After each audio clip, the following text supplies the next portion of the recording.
আল্লাহ রাসূল সাল্লাল্লাহু আলাইহি ওয়াসাল্লাম বলছেন সিনফান মিন উম্মতি, তার মানে আমার উম্মতের দুটো শ্রেণী, দুই প্রকার মানুষ, লাম আরাহুমা বাদ, আমি এখনো তাদেরকে দেখিনি, মানে আখেরি জামানায় আমার মৃত্যুর পরে তারা আসবে।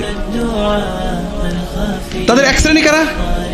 কওমুন, কিছু মানুষ, তাদের হাতে বাইদিহিম আসওয়াদ, তাদের হাতে ছড়ি, মারার কিছু থাকবে, মানুষের মারার, মানুষকে কষ্ট দেওয়ার কিছু জিনিস তাদের হাতে থাকবে।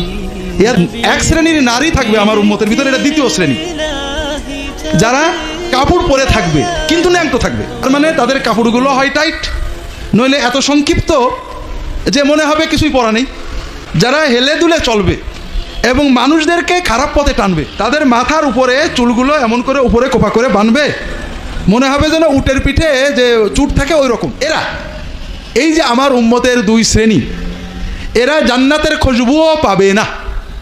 নাউজুবিল্লাহ বলেন না। যদিও জান্নাতের খুশবু হাজার হাজার মাইল দূর থেকে পাওয়া যাবে, কিন্তু এই শ্রেণীরা এত হতভাগা, আমার উম্মত হওয়ার পরেও এরা জান্নাতের খুশবুও পাবে না।